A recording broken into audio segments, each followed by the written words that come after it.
Good afternoon, everyone. This is Jason, the Headlight Guy. Today I'm coming from MasterTech Custom Coach and Marine out of Elkhart, Indiana. They have another customer with a 2006 Beaver Monterey looking for a headlight upgrade. So I'm just doing a quick little comparison to show the difference between upgrading from halogen to plug-and-play LED to a retrofit and what the benefits of each one of those steps are. So I'm going to come around here and set this up real quick.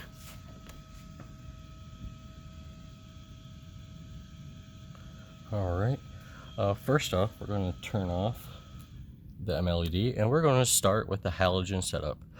I don't know if you can see it, but dead center there is actually a little light meter down there that's actually going to measure the light output. So we're going to start off with the halogen. Now the halogen is coming in at 126 lux on the low beam.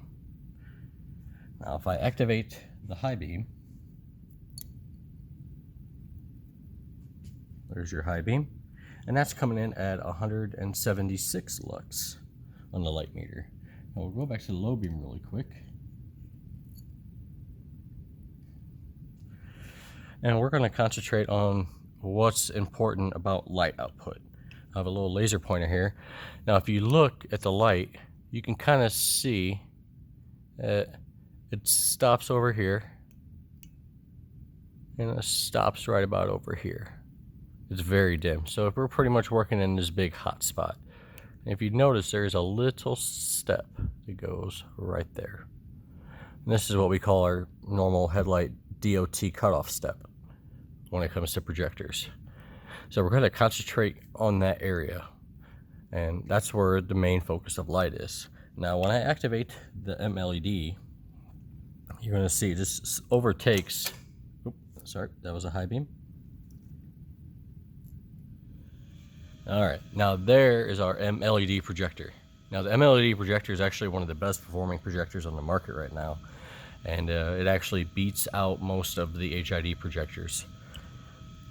Now if you take a look, the halogen is still activated, and I'll deactivate that now. It's off. You can see how very little impact that actually has versus the MLED. And then on MLED, you can see the light continues to keep going, and the light would also continue to keep going onto that side as well. But we're limited by space. They're very busy in the facility, so we don't have much room to work with. But as again, we have our cutoff here, which also controls how much controls the light output. So we don't have to worry about these lights glaring or blinding anyone while they're driving. Now while we're here, I also have a Sv4 LED bulb. The Sv4 is actually one of the most powerful and one of the best engineered LED bulbs right now that's available on the market for the 9006 application. Diode Dynamics has not made theirs yet, and for the SL1, Morimoto 2-stroke is also a very good one to use on the market. I got these ones just because of the small form factor, because we are limited a little bit on the space, and this one has a slightly smaller fan, so we clear the housing cap a little bit better.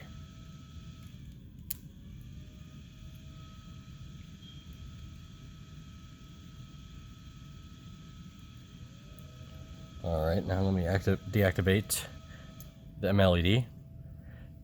Now if you take a look at the LED, it doesn't look like it performs very well. It varies housing by housing. This house, I mean, it does have a little bit of glare. You can kind of see a faint cutoff right there, but it's just like a dead-end slope. And the light is much lower. It's just directly a hot spot. There's no light that's going onto this side, and there's no light going onto this side. So technically the halogen bulb, which was a Sylvania's Silver Star Ultra, that actually performed better.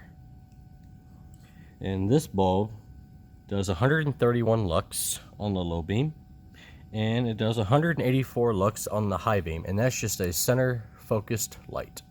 That's where it's pretty much all the light is being dispersed. Now while we're on the LED, I do want to talk about, you see we have that little cutoff here.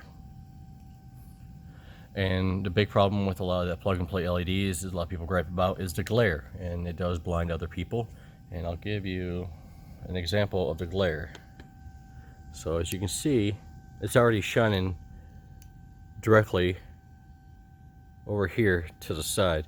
That's not much light. You don't really need all that light over here to the side, this far forward. And also, if you take a look up at the ceiling, you have light glaring up onto the ceiling.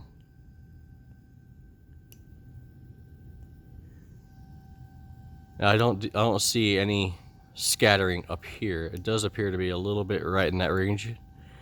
And I'll give you a slight demonstration of the glare real quick. It's a low beam. So when we talk about glare, you kind of see how everything else is banding right here. You're gonna see like odd reflections, and I'm trying to keep this same level, but the retrofit, since it has a cutoff shield in there, it keeps everything nice and level, and it doesn't blind other people. So now we're just gonna do the quick comparison between the Sv4 LED and the MLED.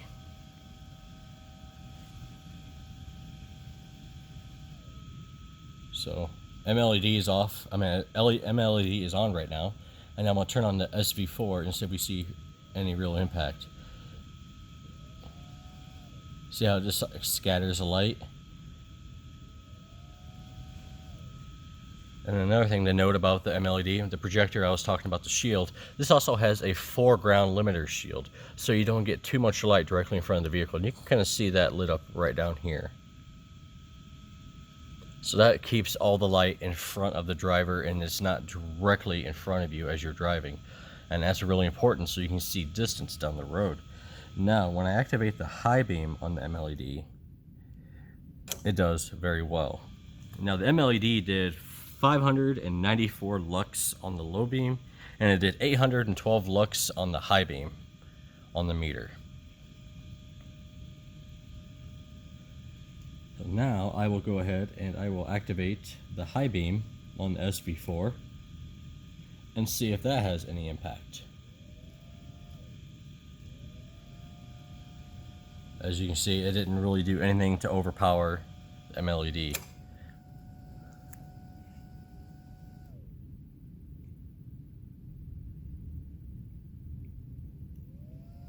There we go. There's a high beam. Let's try that one more time. And MLED still wins.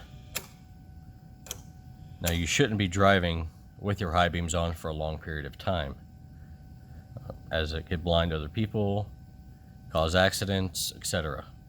I know it might sound a bit dramatic, but there's actually people out there that have eye conditions, and it does bother them while they're driving. So temporary blinding due to glare actually can cause an accident while driving. So you shouldn't be driving with your high beams on all the time. But if you do need your high beam, the MLED projector actually gives you all the high beam that you need. It has a great width, has a great distance, and a great little hotspot. Now, if you have any other questions or concerns about lighting, feel free to shoot me a message. If you have an RV, feel free to reach out to Master Tech RV and Custom Coach and Marine out of Elkhart, Indiana. And